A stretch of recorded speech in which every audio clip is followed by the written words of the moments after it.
Hello, everyone. I'm Rowdy Sniper. Welcome to Free Enterprise.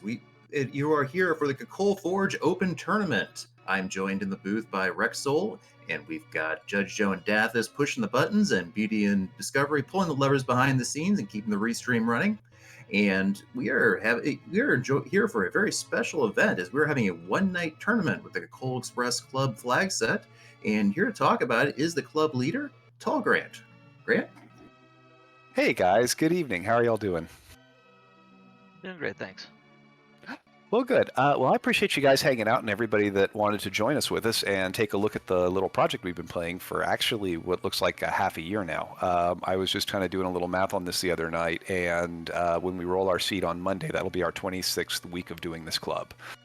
And so it's been a really good time. I think it's a really nice little flag set. I'm pretty proud of it, and I'm glad we're getting so much enjoyment out of it. It just seems like it's hitting a sweet spot that I think we needed, and I feel like it exceeded every expectation I had when I put it together.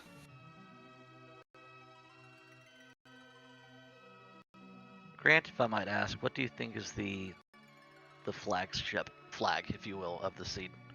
The flagship flag of this is the Forge the Legend Sword with Adamant, and in fact, the design of this flag set is to force our racers. It's K-main only, and our racers are going to be forced to go to do all of the find terminal items. They want to find stuff that doesn't lead to other items, and so you see the two items that you need to do to make Forge are there. The two items you need to turn in the Pink Tail, which doesn't produce a key item, are there.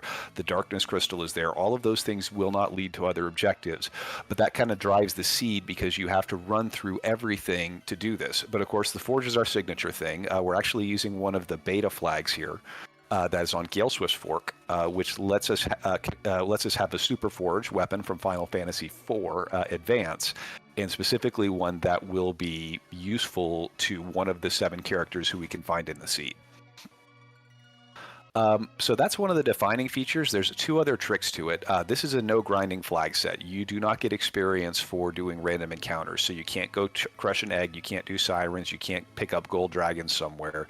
You literally got to find either monster boxes or else bosses to kill to get you along your way. And if that's not enough, you also can't really shop. The only thing you'll find for sale in this seed are cabins. And so the runners are under pressure, not just because the seed is going to be fast and because they have to, go, and every second will count. These are shorter seeds than the bigger ones you tend to see, but also you have to find your gear, you have to get enough power to do it, but the longer you spend looking for power, the more time you're potentially wasting.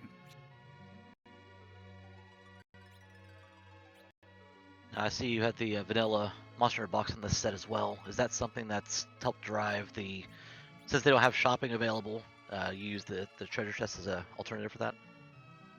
It's less for that and more to help speed up the looting process, but what it's turned out to be is also it's a big boon if you want to find a giant item for a certain Dark Knight who is having doubts about what's going on.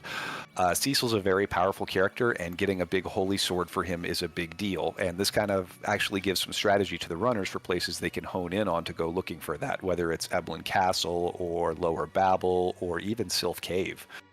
But you have something, again, for your viewing public who hasn't seen or played this seed, these are our-ish seeds, and we've got 4 very good runners who are going to be running for our finale on there, though we've got, I think, about 20 in the live race. They're going to be doing it with them.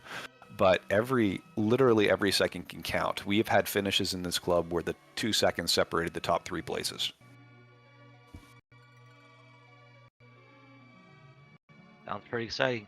Rowdy, we ready to go? I think so. So, Grant, Well, I know you're getting ready to go and run this race. In addition to our 4 runners here, who are the top 2 placers in 2 heats we had earlier today. We've got everybody else that participated in the tournament also running for fabulous prizes. Is that correct, Grant? Yeah, we're actually sending out some interesting pictures of Kokkol to the winners today. But yes, we had our 2 top finishers from the Adamant Rock group were Possum Morpheus and Microkorgs, and our 2 top winners from the Legend Sword group, who apparently endured a rather rough seed, are Matic and Masno Kinza. So we're very excited. So, all right, thank you very much, Grant. We'll let you get going so you can get in the right headspace for this race. Thank you very much, and good luck.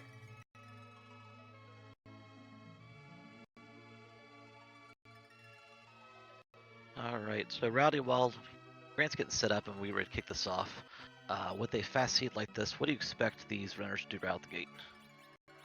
I would expect them to go and with the wildish flag we have on, go hit an area with higher priority loot, try to get some better gear.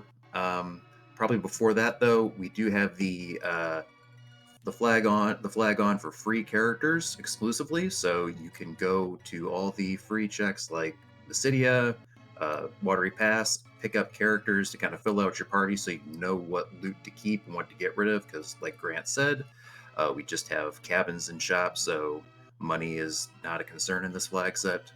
So just kind of figure out you can. I expect these runners to figure out their party and then get some sort of baseline gear for them so they can get going. Definitely sounds like it's a high-paced seed, so pretty excited to see this going. So looks like we're getting kicked off right now. Yes. We do have a Cecil start, which Grant alluded to. Once he goes through the Mount Ordeals, he'll be able to promote to a Paladin. We start off with the best White Mage Rosa and a Darkness Crystal. So that is a path to one of our objectives here, the Conquer Them Vanilla Marasame Altar.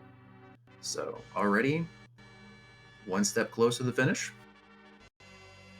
It looks like we get Octomom and Baron 1. Yeah, the good spot to see that boss, especially with that Marasame Altar.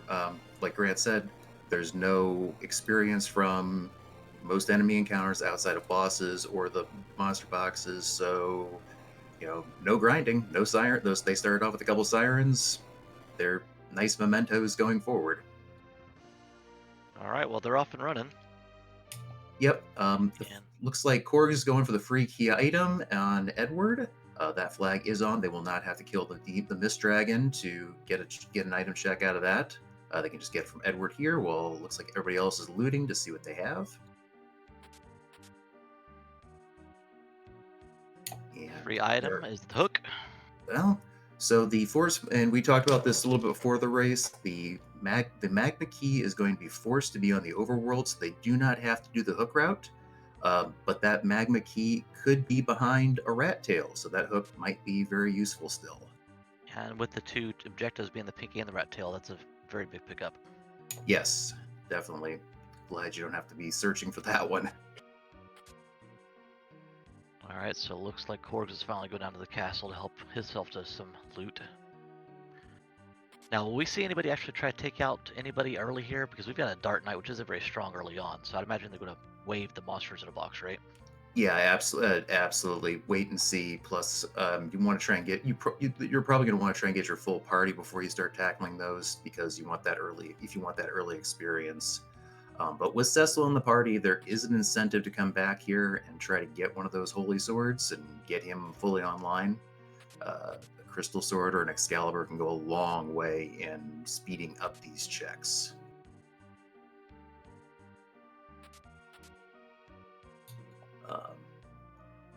Didn't see anything that jumped out at me that's particularly powerful. That samurai bow is going to be good for the early Rosa.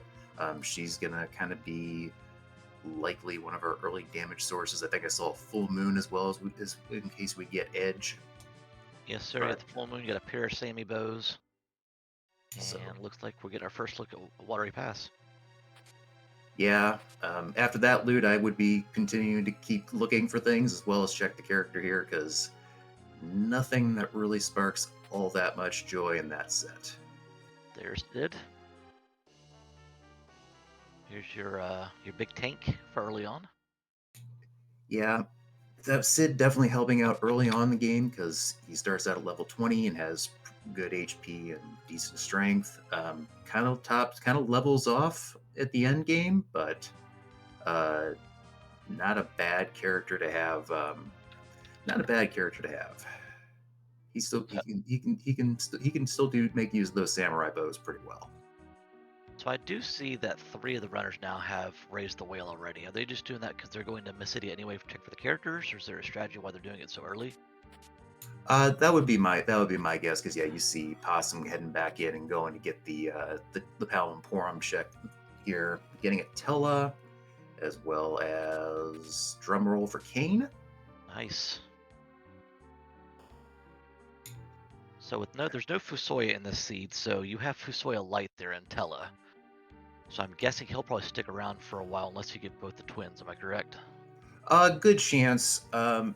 He's a source of exit, which which honestly, with no exits available in shops, is very useful to have. Navigating some of these checks, at least early on. Plus, once he starts off with Blink, he starts off with some pretty good spells, and he he's a good anchor once you get your party powered up too. So he's got some things going for him. Alright, so it looks like we got our first check coming up as Matic is looking to go into Antlion Cave. Sid has now joined, looks like 2 other parties, with Korgs not having made the watery pass check as of yet. Yep, Matic just got Yang from, I believe that was the Damsian check. Yes, sir. So, not exactly sparking joy, though. That defense sword that Korgs just picked up on Yes, Ordeal sir. is very nice. Kane or promoted Cecil make good use of that, and There's our Rockstar. yeah, probably not going to stick around in most parties once they get some other options. Edward has the ability to equip the spoon in this flag set, which will make him which will give him a very powerful weapon, but not. He just doesn't have the survivability in most cases. Gotcha. Well, Matic just made quick work of King and Queen Eblin there in Antlion Cave. We had our first key item check. I'm sorry, we had Bedward first key item check, but this is one out in the field. That's our Adamant Rock. Half of an objective, so great to have that. This is, as was mentioned, this is K main, so every check here is going to result in every story check is going to result in something for these runners. So not much incentive to fade anything really, at least not right away, especially while we're looking for that magma key. Corey's being aggressive and going up ordeals with this party already. Yes, sir. We got Plague at Ordeals 1. That's much better than Plague in the back attack spot. Yes, absolutely. So, still a little annoying, but Rosa making good use of Corey's making good use of Rosa's aim command and doing some good damage with those those samurai bows. Edward taking a nap already. That's not a bad thing, because then Corey can just revive Edward, reset the count, and probably repeat as needed, though with the damage Rosa's doing, probably won't need to do it too many times, thankfully. Alright, so looks like Pos Morpheus he went into Troya Castle. Did he pick up the hook? I didn't see him. Yeah, he picked up the hook, I think. Yeah, he picked up the hook. Okay, cool. I thought I saw him sneak in there for a minute, so yeah, that's what Master Kin's doing right now as well. So yeah, it makes sense. Again, you want to get that item out of the way. If it's the magma key, you get it out of the way. You don't want to come back and realize, oh wait, I did all these extra checks when I just could have just grabbed the magma key or something important right off this. So glad to see them getting it out of the way. So Plague is down for Korgs. Now, traditionally, runners will not go back and save in between 1 and 2. With it being a Plague, yeah, I was going to ask if he's going to go back and do a save because of how long that fight takes. Not just because of how long that fight takes, but they're a level 13 party. They have some decent weapons, but they're gonna need. There could be some nasty things here. Like an Odin? Yeah, this could be a little fun as Edward goes back to bed again.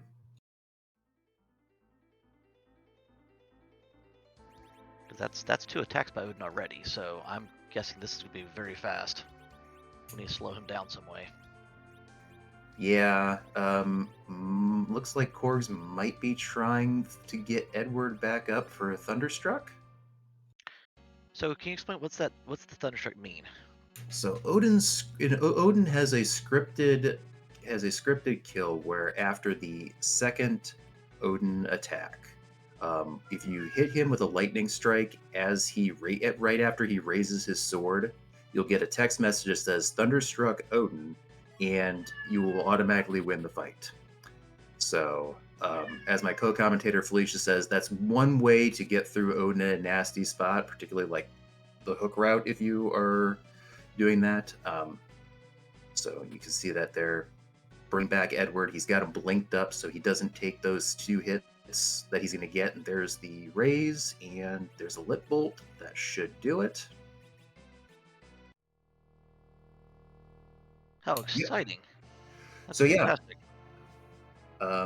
this is one of the reasons why I don't necessarily dislike Edward in a party, because he can do silly things.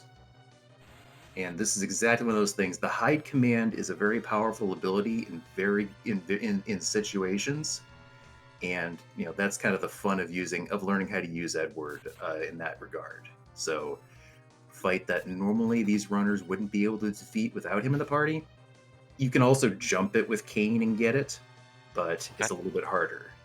Gotcha. We've got Ruby and Fabul. So it looks like possible. Great use of that Boreas there. Absolutely. Twin Harp was our key item at the top of Ordeals. Yeah, it looks like Masno's at Baron Inn. I missed what the first boss was, but taking on Evil Wall, which that's gonna be an interesting fight for them. CPU is our boss at the top of Ordeals. Ooh, Earth Crystal on Fabul for Possum though. Nice. So we need both tails and we need the Legend Sword, and we're on our way. Be interested to see how quickly Possum turns that in and goes and checks that treasury that's gated by the Edward or the Earth Crystal. Yep. So Pale Dim looks like he was your Baron 1. It looks like Mazda Kizda had reset out. Yeah, unless I'm viewing that backwards.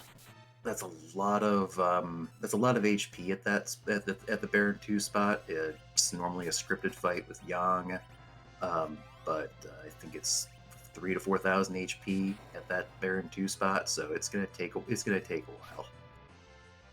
So it's party time. Pale Dims is the second one. So Pale Dims too. Okay, perfect. All right, so we got party time for Possum Morpheus, Protect Ring, Arasame Sword, Avenger. There we go. Yep. So between Avenger, because not sure if he picked up the defense sword or not. I know Korgs did. He's not going to care much about that with that Kane in his party. He's gonna. I think the Possum's going to rely on Avenger Kane to carry throughout this seed. I think.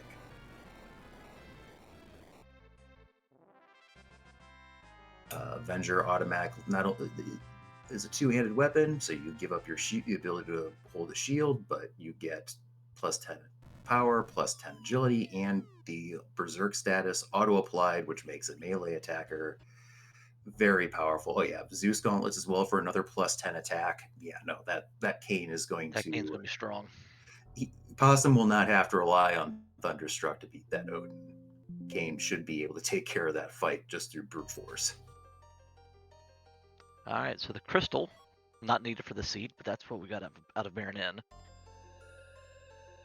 Yeah, because this is this flag set is objective is win game once you get all the objectives. So the crystal is just shuffled into the item pool normally. You don't have to go through everything. So a zonk there, but it does boost the key item count at least. So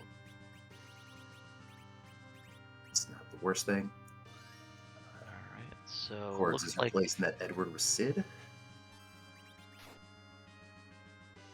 So Kizna's going up Ordeals now. So we're about to have a bunch of paladins on our screen.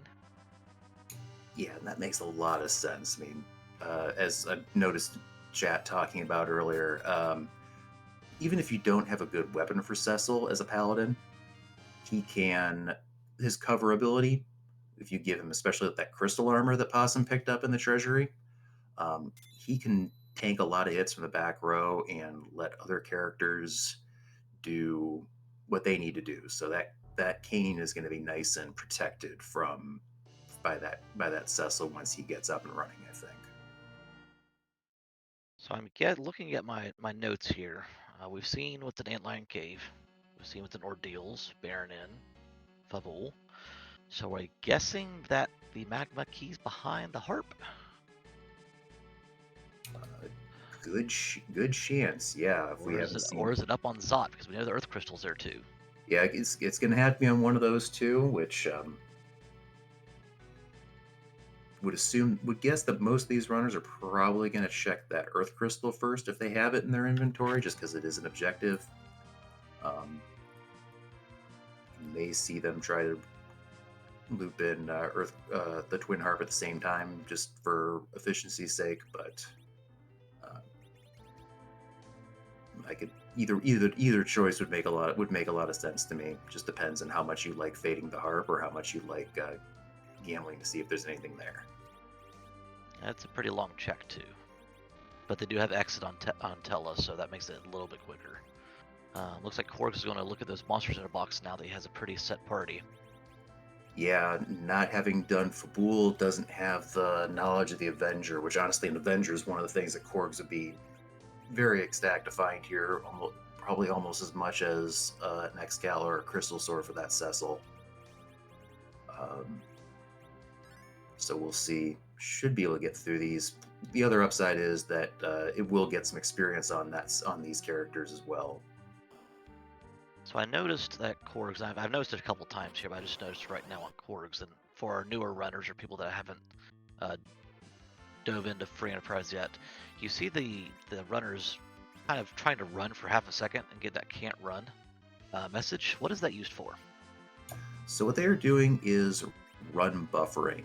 Run buffering kind of pauses the active time battle system for the enemies to give the party a little bit more time to act and get an action in there. It can be very useful, particularly for trying to get a Star Veil off before certain bosses.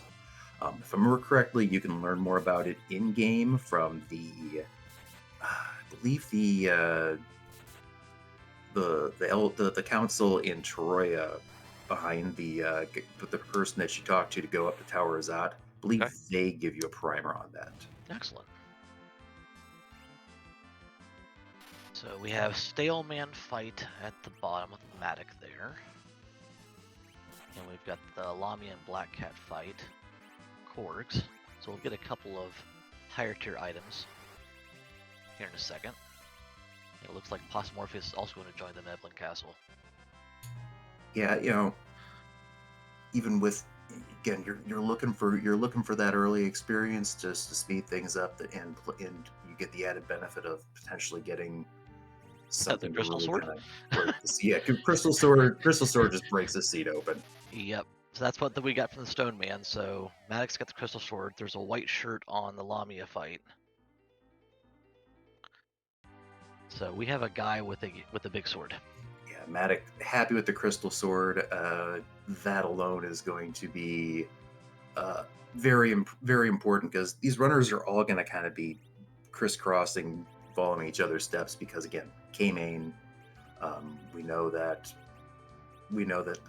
two longer checks are going to have this. You're going to see Matic start to take these fights a little bit faster, possibly even faster than Possum Morpheus, even with that Avenger on Kane, just because the Crystal Sword is ridiculously overpowered. Now, the one thing I have noticed, though, is, if I'm looking at this correctly, oh, never mind. I see that Mastakiz is up on Ordeals now, so... Yes. Okay. And making good work of that, Odin.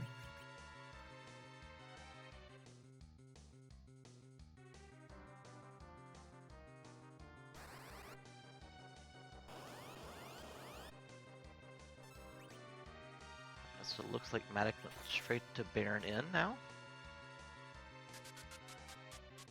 Gonna be disappointed to find out that that's a actual legit crystal. I have a Zonk. And there's a Scalera, the third monster chest. So take your pick on your holy swords. Yeah, I don't. Did Korgs just do the right tower, or did he also do the left tower? Korgs just did the right tower from what I believe. I did not see him go to the left unless that was while I was trying to look at the other 3 screens. So Yeah, so not going to be punished for that. Not going to be punished for that because the Excal is also ridiculously overpowered and game breaking. Not quite as good as the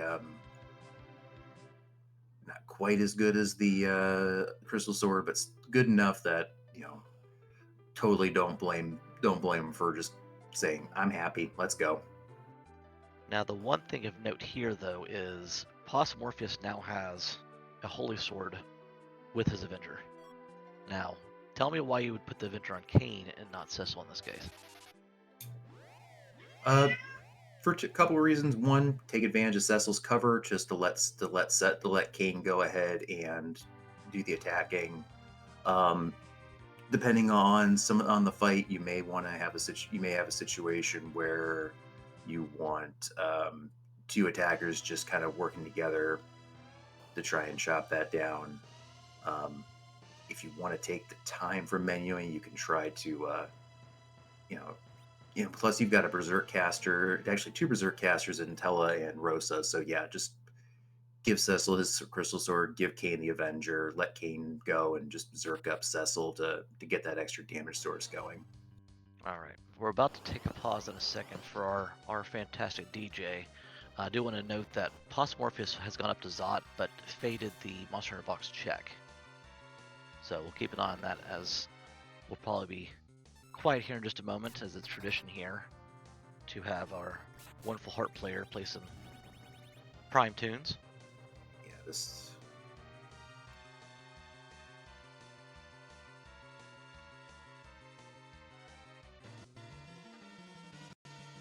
We got Kanazo fight at Zot, and I am going to let you guys listen to what's being played today. Let's take a moment, shall we, Rowdy? Let's.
All right. I was not familiar with that tune, but it sounds very Castlevania, maybe Double Dragon-esque. I don't know. I had some audio issues on my end, so I didn't user issues on my end, so I didn't get a chance to hear it. But does look like the Luca key on that twin harp check, as Morpheus is making very short work of the Dark Elf here at Zot 2. Well, that probably means that Zot 2 is going to give us the Magma Key. Or at least our path to it, yeah. Yes.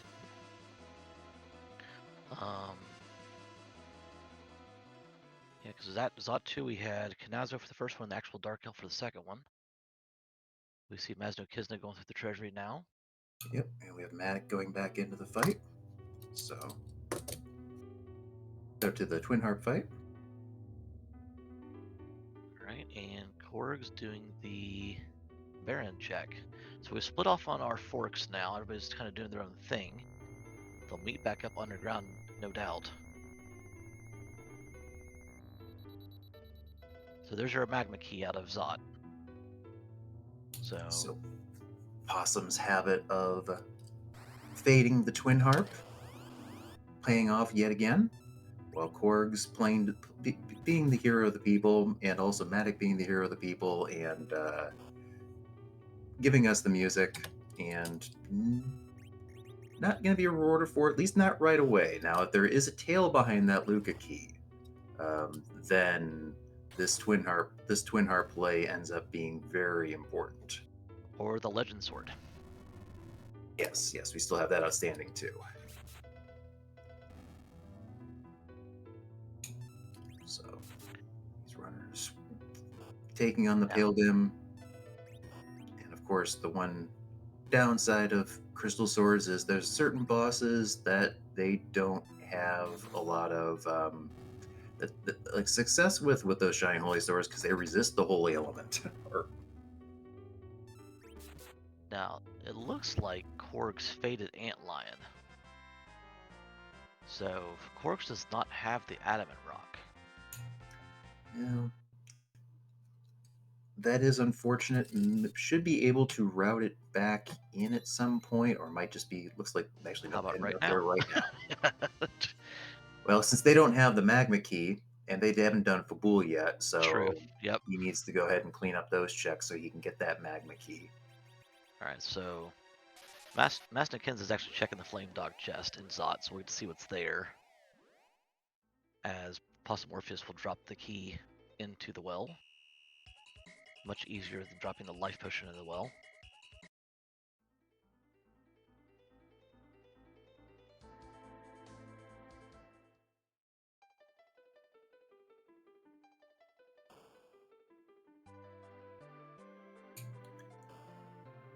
I think I just saw Masno do the treasury check, so should have that Avenger. I don't think he's done the checks in Evelyn Castle for the boxes though. Okay, well there's a Masamune sword there behind the Flame Dog. So we have, between the treasury and the Flame Dog, Edge would be fully loaded if we were to see him and decide to take him on our party. Yeah. Unfortunately, he's got the night. He does have the night off because I believe we've seen all of our free character checks. So yeah, that is correct. He gets to go take the night off. Yep, that's correct.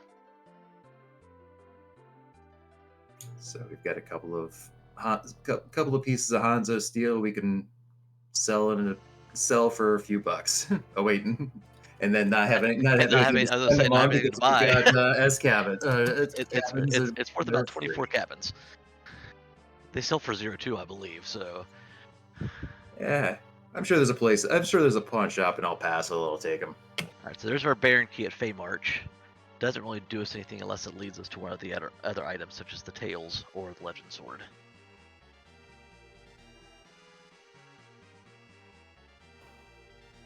And because we're only doing K main, there's no reason to really check the bosses at that location. Yeah, no, not even for information. It's a lot of walking for nothing. You can't even get the, you can't even go use it as an excuse to go check the shop. So, but, absolutely, just kind of leave that as a mystery for the rest of us. Now, as we start having our parties move underground with the Crystal or Excalibur swords, depending on which runner we're looking at, when do we start thinking about taking some of the Monster Hunter boxes inside either the Fey March walk or the Sylph walk? I would kind of just get the objective. I would kind of just I would just kind of be focused on getting the key items right now. the only real difficult fight that these runners have to take is the Marasme altar on the moon. You don't want to.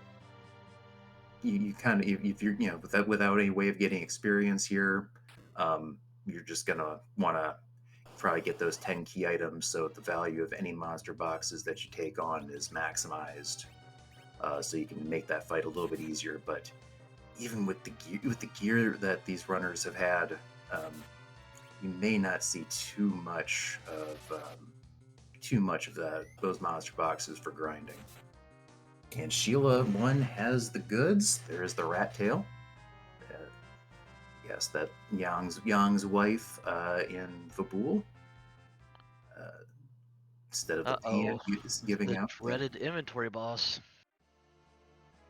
Inventory boss undefeated since 1986. That's correct. So that rat tail, how spicy would that be if that turns into the legend sword?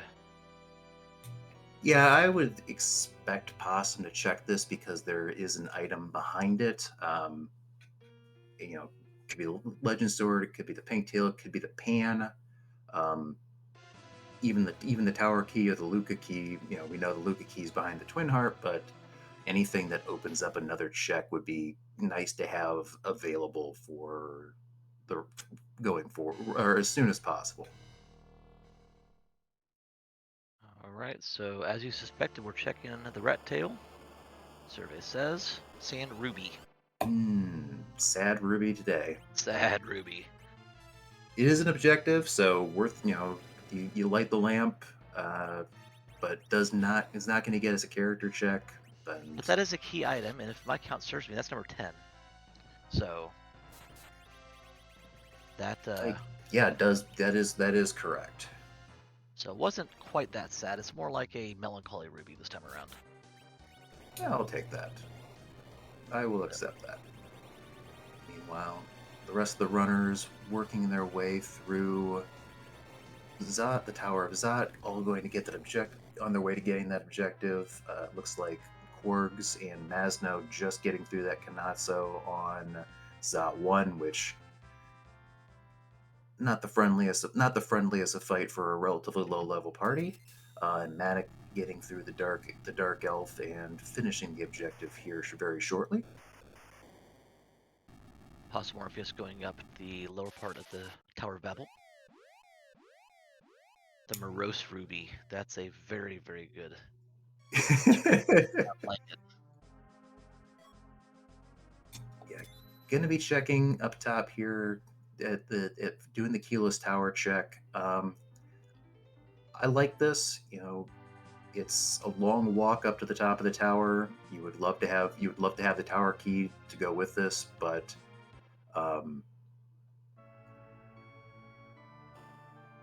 I think it's a quicker walk. It's easy to reset out of. Check. Yeah, and it's quicker than the Baron check too. Yes, so. Absolutely quicker than the Baron check, and it's easy to reset out of. That's not going to be fun though.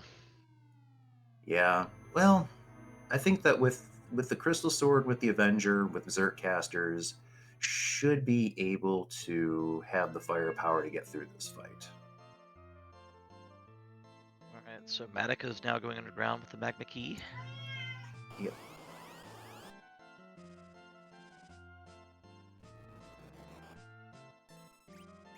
Dark Elf down for Korgs.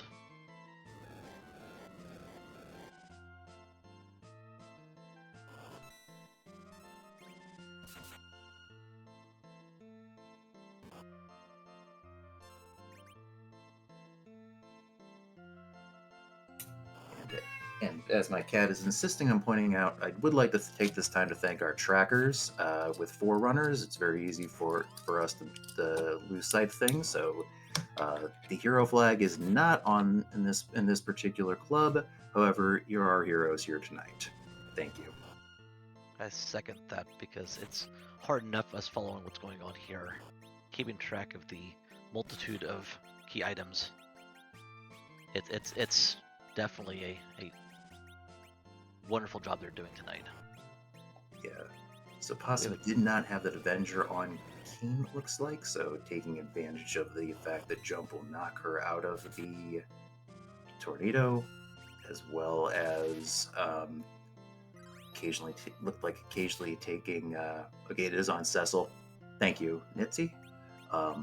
Occasionally taking aim with Rosa when there's a little bit of an opportunity. So should be working through this. Using Blink Maddox. too. That's right. Maddox, a dwarf one, taking out Young, which taking advantage of Cecil being in the party. Yep, there. That is the scripted kill, the scripted fight that I mentioned earlier, and power key for Possum Orpheus.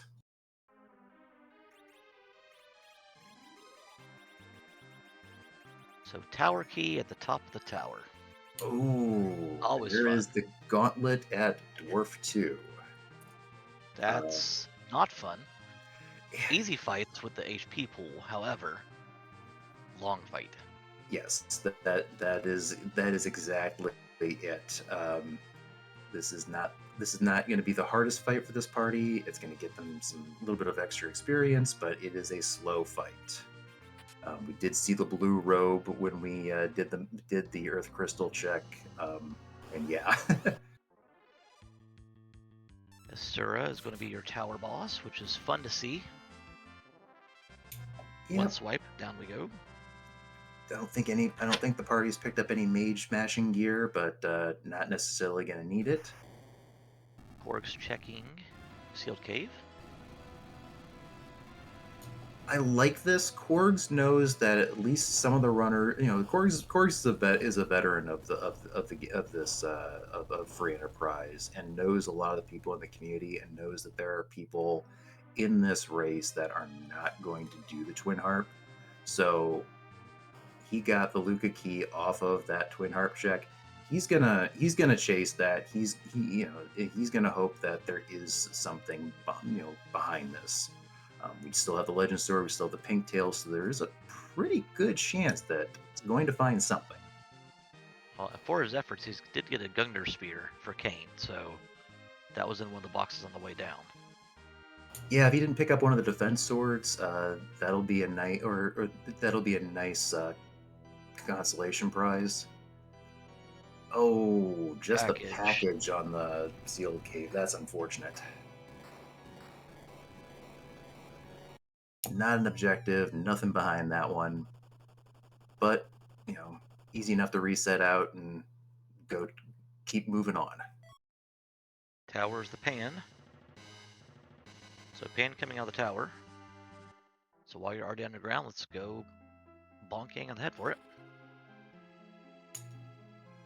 So, Twin Harp leads the Luca key.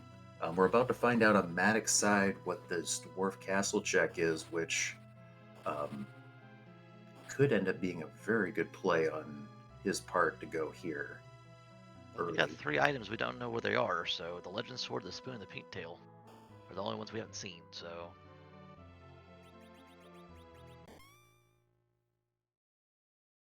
Spoon at Dwarf. So, Baron and Sheila 2, where you return the pan to her back in the Fabula Tower, are looking like they're going to have some good value. Sheila 2, obviously the quicker check, so we'll see that first. Yeah, and then Possum will be able to route that back in.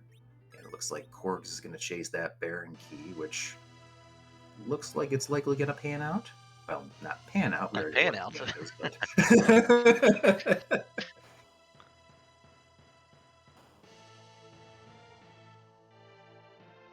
Alright, so...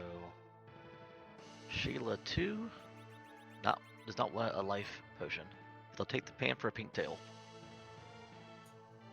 There we go. That is very good. And unless I am missing something, that should put the Legend Sword in Baron. I believe so. Which we know Baron 1 is Octomammoth. Not a Can make a scary quick fight work. at this point in time. Correct.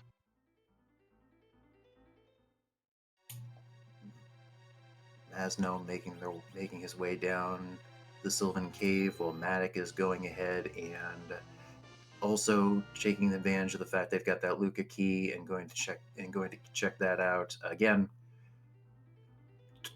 I do like the play. You took the time to do the twin harp. You got something for it. I do think that you are going to be inclined to chase that, and it's not going to work out in this case. But I definitely think that's a very good play, and on both Maddox and Korg's part.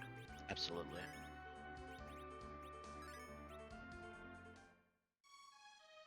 Now the Pink Tail awarded the Excalibur because there are no adamant armors in the seed, which you would normally get from turning in the Pink Tail. Instead, you just get a wonderful Holy Sword. Yeah, put it in the pile with the rest of them. That's fine, I think that'll help out Masno because I don't think Masno has one out of Castle Eblin, so that will at least help him for the Marasme fight. So we got Mom Bomb at Baron 2. Mom Bomb gets a boost of a few thousand HP to help to ensure that she gets to her exploding phase and beyond. I don't think there's going to be too much of a chance of that with Cecil swing for about 2,000 damage. Yeah.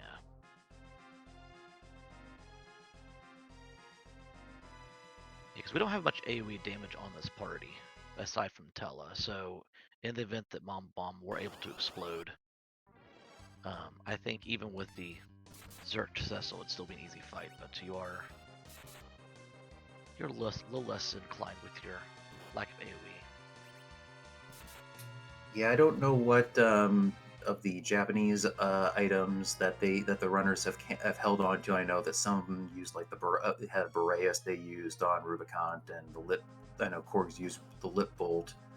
You can use that with Sid, taking advantage of his HP for items like the Blizzard or the lip bolt that are HP based.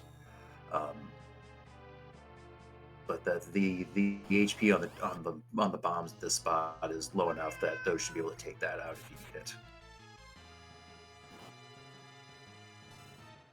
Alright, so we're going to get confirmation in just a second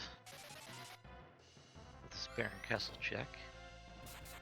This should be the Legend Sword unless my notes have failed me. I'm blaming the notes, not my brain. There it is. So, you go ahead and chase that. It doesn't give you key item. So, yeah, that's what I said. Do you go ahead and go Dwarf Castle? Yeah, no, I would agree with this. You're not gonna open up the shop. You don't need the weapon. If this were a party that was starving for some sort of weaponry, I would say that absolutely, you do that first. But in Korg's case, he's got enough offense that he can just go ahead and take care of everything else and then go from there. Alright, so let's do a quick inventory check here of our key items. So we've got 10 on Korgs. We've got a lot on Possum. Was that 13? Got 10 on Master Kizna. And Matic is at 8. Yeah, so we'll see how these runners prepare for the Marasme altar fight. But Possum being in go mode, going to be one objective away here as soon as he turns in the adamant and the legend sword. Probably gonna be heading up there. I could see maybe at most taking the monster box in the lunar passage to try and get a little bit more strength. Just a god hand for the young that I don't think anybody kept in their party.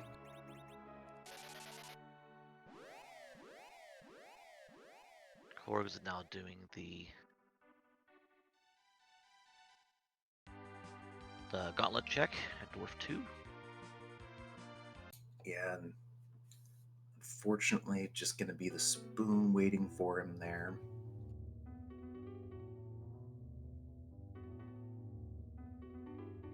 Is Masno going to check out the check the twin harp?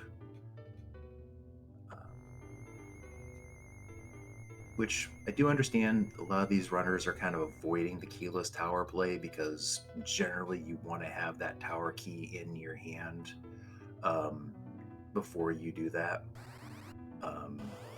because it's a pain in the butt to walk halfway up all the way up the tower to get the check up there, and then have to come back later and walk halfway up to get to do the super can room. So totally understand this. It's just one of those decisions of which time-consuming checks do I want to make and which time-consuming checks do I want to avoid. Korgs and Maddox did the twin harp and didn't work out for them. Possum choosing keyless tower and finding what he was looking for. Now, what would be unfortunate here is when Masno Kizna picks up the Luca key here from Vagnus. If he ends up going following that Luca key. Yeah, again, wouldn't blame him in the slightest for doing that, because you're getting to the point in time in this flag set where you're going to start wrapping things up as Possum hoping to do just that. Going to see what's here waiting for him at the Marasame altar. Bahamut. I have seen worse. Yeah, this should be able to get through this here. Avenger glitching Cecil, where Starville's and walls. Yeah, getting Tella to get those walls up. I don't know if Rosa has wall up yet, but should be enough. Getting Starville's up on Rosa as well. Bahamut doing the count, going to hit the party with a mega nuke that's going to hurt, but each of those walls will be reflected back at him, so yeah.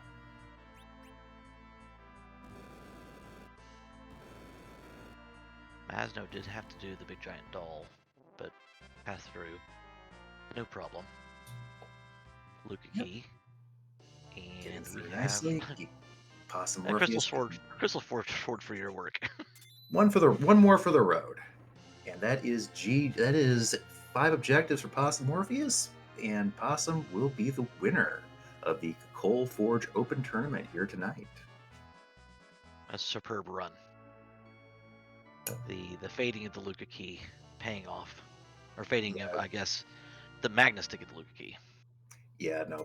Possum has been around for a very long time in this community and is truly one of, an excellent runner, and showing that here tonight, both with with just how quickly he was able to make it through some of these fights, and just very good all around. Just truly an excellent race here. I mean, getting through in 46 minutes and 52 seconds with the official race bot time. For those who missed it in chat, our restream time is a little bit behind, but still 46:52 is just an incredible time.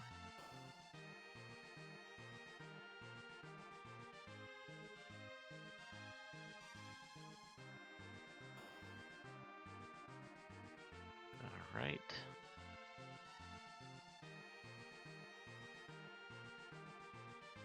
We see the self-cave check to lead to Sheila 1 for Korgs. Yep, and Matic is heading up to Keyless Tower. Should be able to get through this Valvalis and be in good position to start having the seed click into place here. Yeah, the chain of Keyless Tower to Tower Key to Pan to Sheila 2 for the pink tail is that's another big piece there. So as we have Possum Morpheus joining us, welcome. Hello, hello, friends. GG's. GG, Possum. Very GG. nicely done.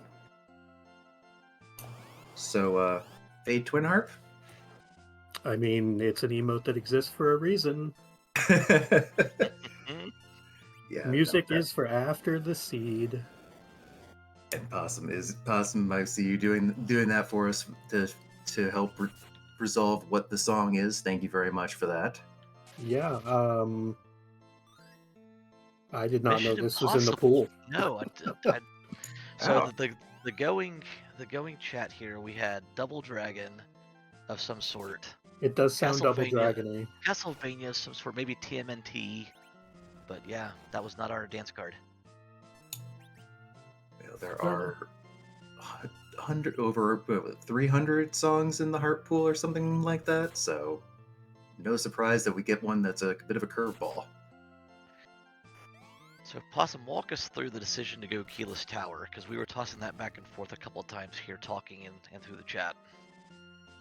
Yeah, so I was kind of already underground, and my thought process was, since I'm down there, kind of like do Fey March, do Sheila 1, then do Keyless Tower. Set up a save scum if Sheila 1 is nothing, and even if it is something, probably still do it. Because I had already done Tower Azat, I saw a blue robe. That means there's a 50% chance of Gauntlet at Dwarf, which means that's my last location. I would do Twin Harp before that. So in my mind, it was like either Keyless Tower. I think I had maybe a Baron Key at that point or a Twin Harp. But if I was going to do Baron Key, I was going to route it in with Twin Harp, basically. Kind of as like the last location pushes other than Dwarf. So Keyless Tower is something that it's kind of a mixed bag with it being K main, but every check I had left was kind of bad. And that one gave the most XP for whatever I might find on the moon. So I don't know. It was a weird one, but my routing paid off beautifully. Just being able to get the Crystal Sword Avenger super early, like sub 20 minutes, and then just pick the right things. Should have reset out of Baron Inn when I saw the Crystal. Got back like 15 seconds there, but can't complain too much. It was a good run overall. Yeah, absolutely. It looks like the painful Gauntlet at Dwarf 2, while not high on the HP perspective, it does take up a lot of time, and it seems that the other three runners have run into that. So Yeah, no. I saw that blue robe and it was not happening. I don't want to take a 50-50 shot at being stuck there in Dwarf for like 6 minutes. Because we don't have AoE with this team. Like, it's Yang who can kick, who wasn't in my party, Sid who might use an Earth Hammer, who's not in my party, Tella who's going to go 9th out of 8 characters because he's so dang slow. Yes, I have an Avenger, but like that's still 3 full cycles of actions. It's just, for this party, a dreadful thing. So I was not about to do that. Every other check is faster than the Dwarf Gauntlet. If it happened to be there, was my logic behind it. Like, Water Hag's great, but I can't guarantee it's there. And even that's slower than most other checks would be a Dwarf with Crystal Sword Avenger. Like, it's 1 or 2 taps on everything else. Water Hag's still 3. So it's just a bad thing to see there that I just don't want to deal with. And I was willing to lose to it. definitely, the choice definitely paid off. Definitely paid off.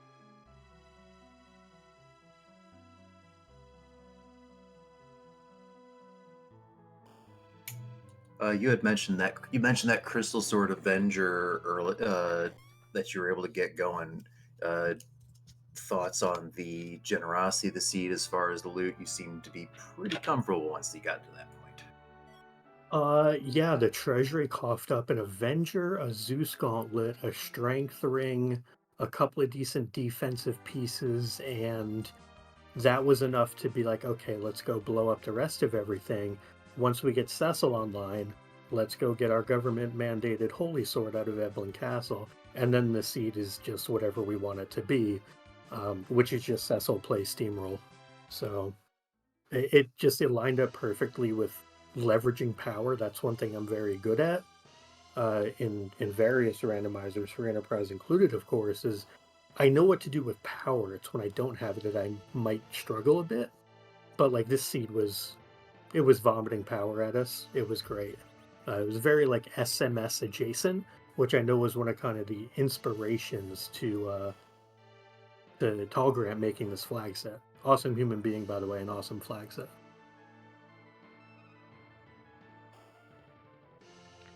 So I've got one more, and then Rowdy, I don't know how many more you have on your list, and then we can give Possum some more GGs and let him get some sleep. So I'm sure it's late. Yeah, no, go ahead. That's all I say.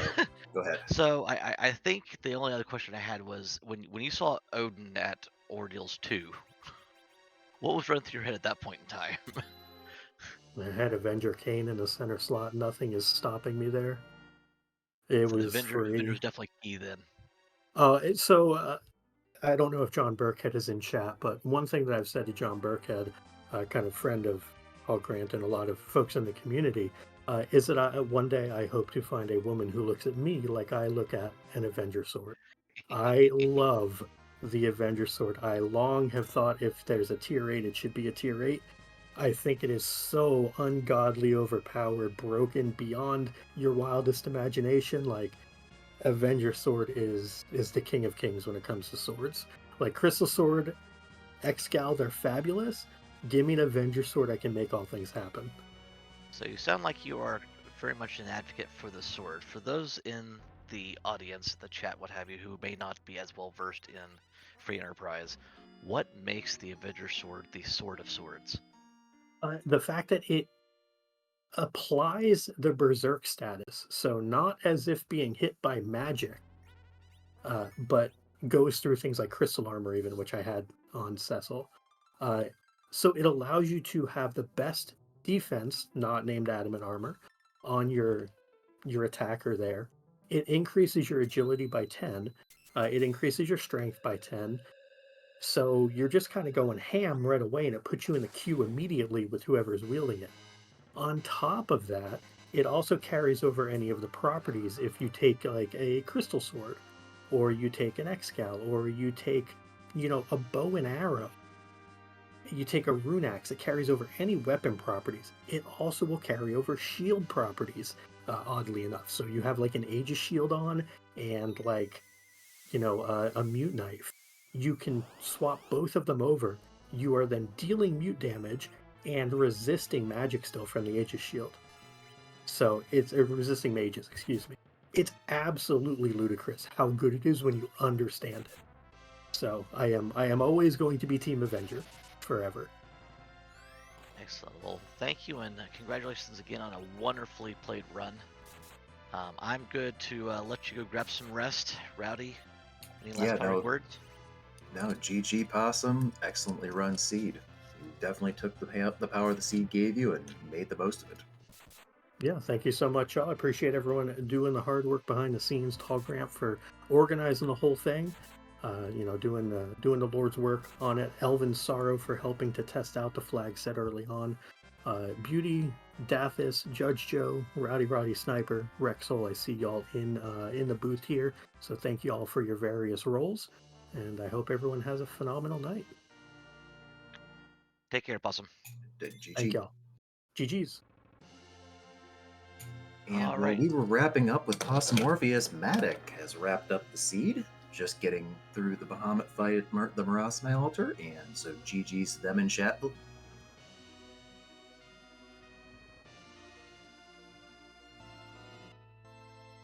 Yeah, I wasn't quite sure. We're just at 57 and change, so it looks like he'll be the other sub 1 hour run here.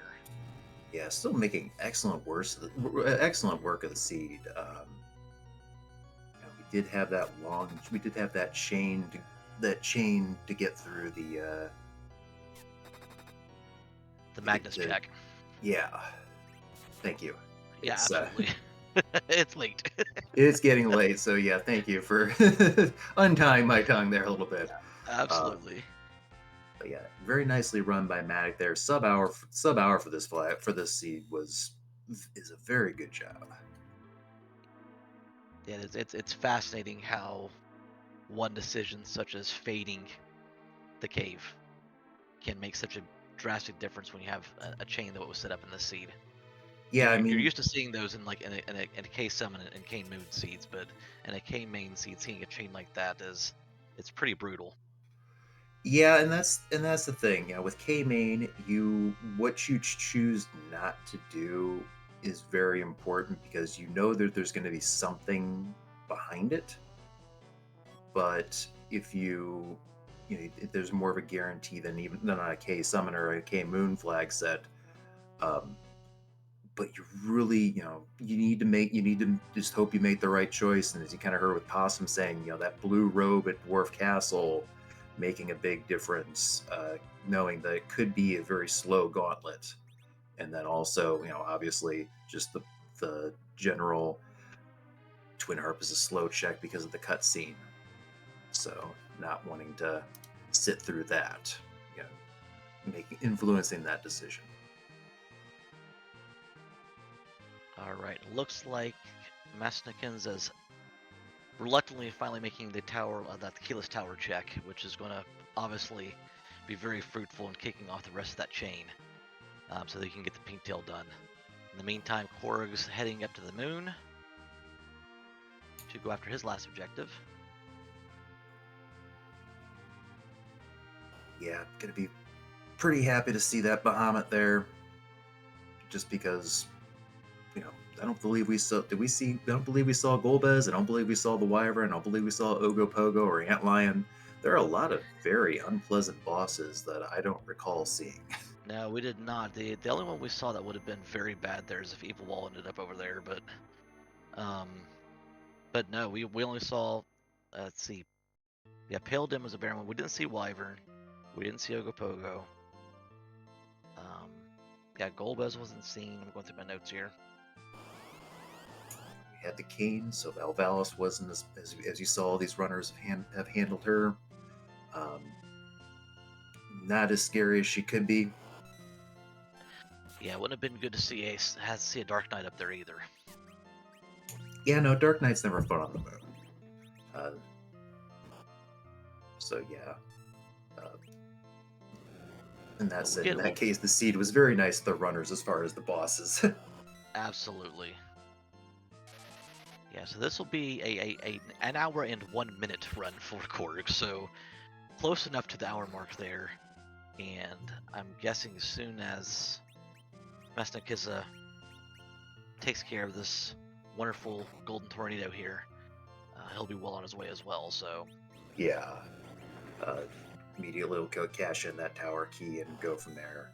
You know, Korgs has done pretty much. It has, I think, has basically either not quite full cleared because they didn't take the boss of the sealed cave.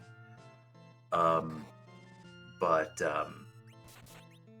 at the 16 for 17, yeah. Yeah, 16 to 17 in an hour and 1 minute. So that's a hell of a run by Korgs there. Chat saying DKC was at Ruby, so Yeah, no, everybody was about to pass that. So yeah. I mean, well, that's where you start relying on Edward for hide strategies again and yes, take advantage of that. absolutely.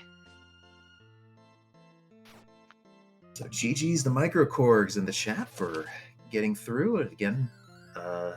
Final time I think of 1 hour, 2 minutes and 13 seconds again for pretty much for basically a full clear of the seat. That's a very very good time. That is solid.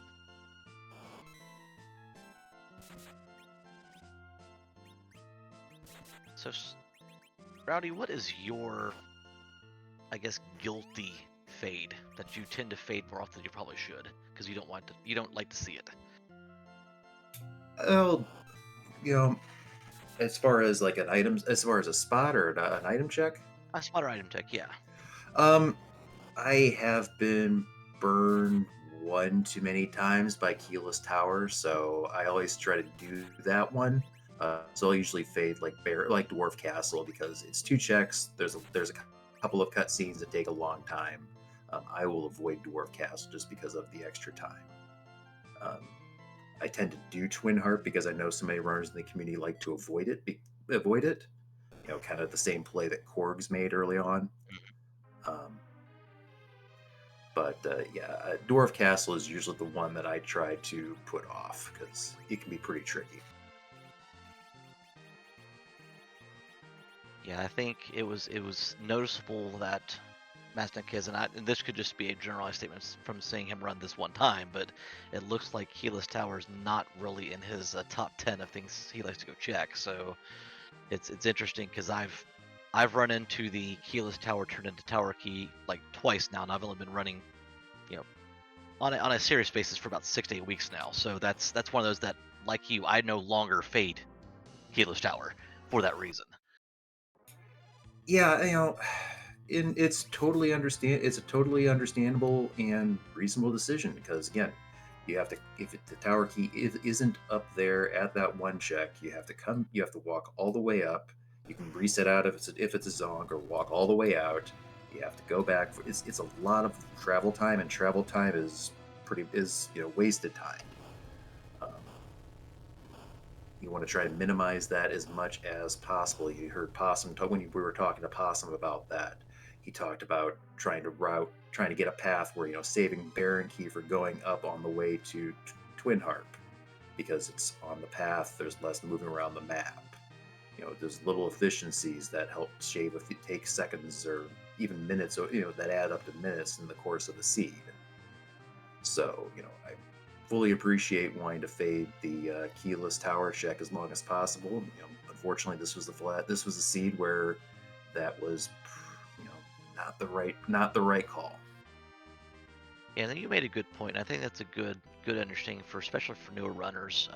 It was a lesson I've been trying to implement, what have you, and even for those who are first starting out with free enterprises, understanding kind of how the checks kind of weave in and out of each other in terms of pathing, and in terms of how you're going to check them. Going back and forth from the underground to the overworld and doing the different checks that have cutscenes in them, just learning how to manipulate when you do those checks can be vital when cutting not just seconds but minutes off your run. Yeah, absolutely. I mean, you know, taking 10 to 15 seconds to get there, to get any place, even on a flag set that an hour long seed like this, that is not an inconsequential amount of time. I have lost races by 9 seconds, so I can tell you that little things like that can make a big difference. Looks like Mastikiz is going to bonk Young now. Yep, on his way to getting the pink tail and being able to go up to the moon, finish off that Bahamut at the Marasime altar. This has been a fantastic run, and just the number of participants in this run has been fantastic. The Kokkol Club has been, as Grant at the top of the broadcast mentioned, has been going on strong for about 6 months now, and I that was one of the couple clubs I got into right off the bat. It's not a punishing flag set, so I think if you're a newer runner, it's one of those that you can hop into. You just have K main. You're not having to. I mean, you need to practice learning how to do Z fights, but if that's something that gives you a lot of anxiety, this gives you a lot of practice on maybe some earlier checks, so you can start building up that confidence. Exactly. Possum referred to SMS earlier. That's short for the supermarket sweep flag set that was on the old ladder that we used to have a few years ago. That was free shops and wild shops. So you can get adamant armors, you get crystal swords, you can get all the good, wonderful things, moon veils that you could ever want if you'd taken the time to shop. This is kind of in that same, designed to be a very quick, fast flag set to run through. This is in that same vein. You've got the K main. You don't have to fight to get the Zeromus levels.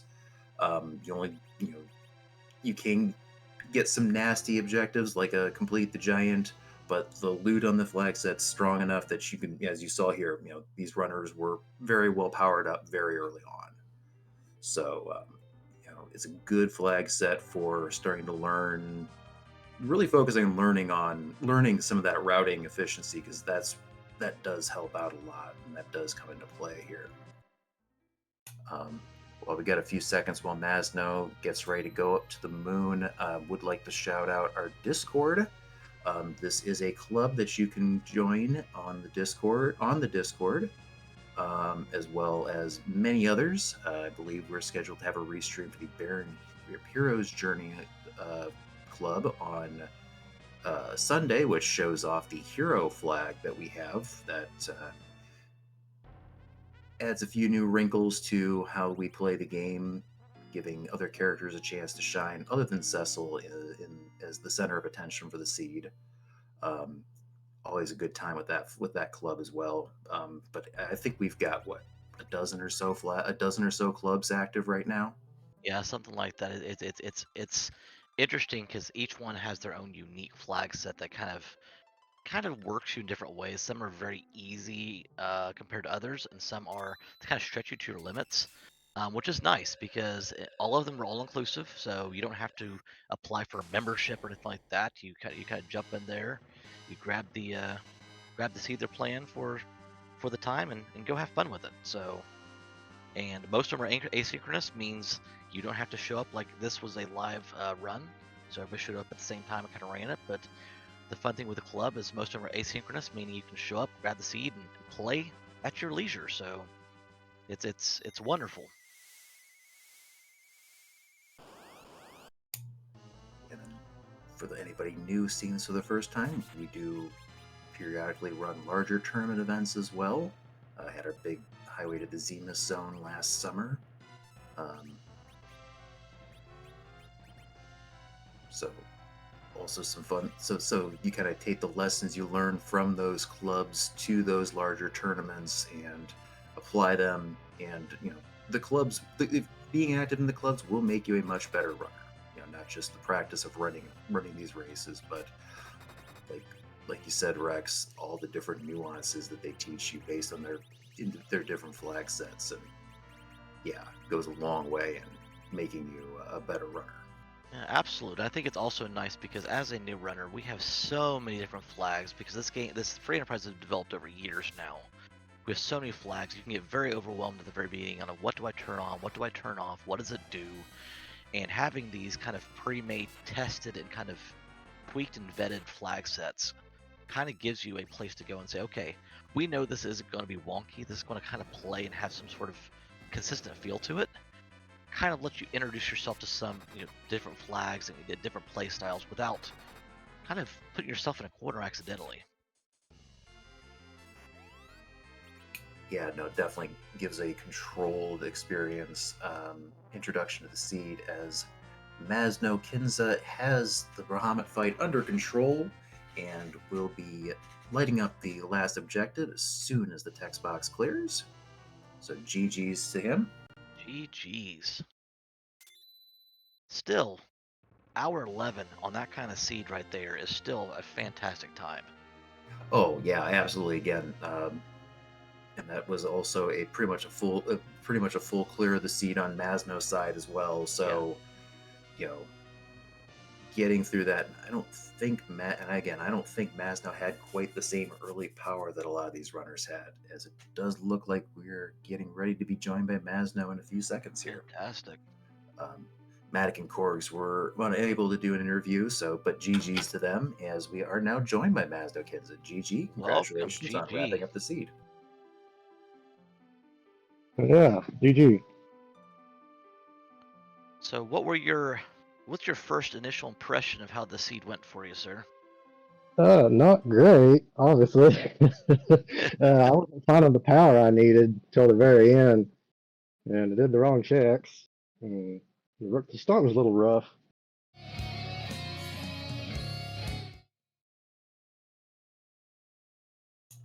And sometimes that, unfortunately, those are the breaks. Sometimes where you just get a little bit late or behind early on, because you didn't.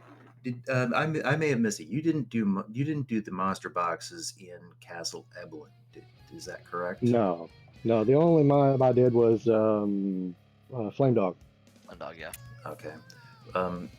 Was there a particular, what what is that kind of your strat? Has that been your strategy for the Kokkol Express flags, or was that just try? Depends. I considered doing the ones in Evelyn, but just never got around to it. Okay. And That's I where knew your power was in the seed, unfortunately. So that doesn't surprise me. yeah, there was a crystal sword in there and an Excal in there. So that's unfortunately where a lot of the power was this seed. Right. Yeah, I kind of figured the minute I did Dwarf Castle and it was Alt Gauntlet, I was like, I'm in the wrong place. Dwarf Castle was not nice to you guys tonight. I don't even think you got a silver shield drop from the armadillos even. I got something at the end, but I clicked through it too fast. I didn't even see what it was. So Keyless Tower, walk us through that decision. Uh, that decision bites me a lot. I don't do Keyless Tower a lot. We were just talking about that. It happens. It does. So in terms of the rest of the seed, I know that we had a couple of fights that were not nice or could have been more difficult. Particularly, I'm thinking Odin at Ordeals 2. That definitely wasn't Right. a fun fight. For If I'd some of used maybe that item earlier, I'd have got through it a little quicker, but that's what I I was made going to it ask. all Is right. you've got some of your newer runners that may be watching or what have you. What kind of runs through your head? Because I know I'm a fairly new runner as well. When you see a fight like that pop up, you kind of almost freeze for a second. So kind of walk us through what kind of how you reset and approach a fight like that. Yeah, I just knew I had to get through it fast because it was Odin on back attack, and it was going to be about to hit me. So I was like, well, I saw it on the first key item, or first J item I threw. I was like, the other one will be stronger, and yeah, it would have got me through it in the first one probably. I was just didn't see it quick enough. And so I know that the Kokkol Express Club has grown through its 6 months of existence, and it's become a pretty robust club, pretty active club. What are your thoughts on the tournament tonight overall? I run quite a few of them, but I always get a lot of 16 and 17 key item finishes. It just happens that way sometimes. I'm not the luckiest, but I do like it. I wouldn't be running if I didn't like it. Well, you did make it through. You did make it through in the first heat, and you did make the final four of this tournament. So that's certainly something to be Did very I? proud of. Considering we had a lot of top flight runners in those heats that didn't make the final four. So, um, Yeah. GG's on Yeah, that for sure. I got second on the first one. That was a lot better to run than this one.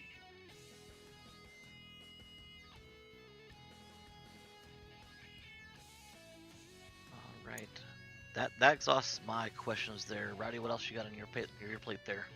You've hit everything. You've hit everything that I had magnificently. So, um, nicely done on that, Rex.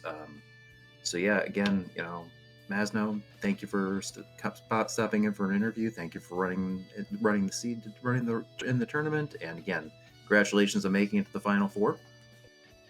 Well, thank you for having me on, and GG to all the other runners Absolutely, as well. Have a good night. Get some rest. Yeah. Yeah. Take care. Right. All right, Rowdy. So, what are your final thoughts on the tournament tonight? Oh, it was a lot of fun, between the heats that we had, and then this race here tonight. A lot of good racing. There were some very quick finish. There were some very close finishes in the heats, if I saw correctly. So, um, very nicely done by all the runners for getting through two of these seeds, keeping everything keeping everything clear, keeping their focus after one race already. All of them again making their way through these seats very quickly, very efficiently. Very impressed with how well they all did. So very good time, and congrats to Tall Grant for putting this on. Thank you for running this, and I'm glad that we could all help out here and do our part to help highlight everybody. Absolutely. And speaking of which, a big thanks again for Beauty and Discovery for putting the restream together, and then Dathis and Judge Joe with the tracking throughout the match with the 4-man race. That's a heavy duty job. And then again, thank you as well, Rowdy, for walking me along here on my first commentary. You held up your end of the deal more than admirably. Very nicely done, Rex. Thank I you very much. appreciate it. So for those of you in the chat, if you have not done so, please make sure you join our Discord. Hop in, let us help you out, make some new friends, join the nice, beautiful community here. And I think with that, I think we're ready to sign off, eh? Yep, we are not going to be rating out, so again in that Discord. Keep posted for future restreams. There's a possibility of one being this Sunday afternoon with the Barrows Hero Journey Club.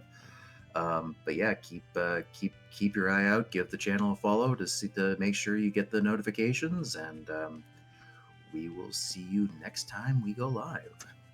I appreciate it. You guys take care and have a wonderful night, everyone. Take care.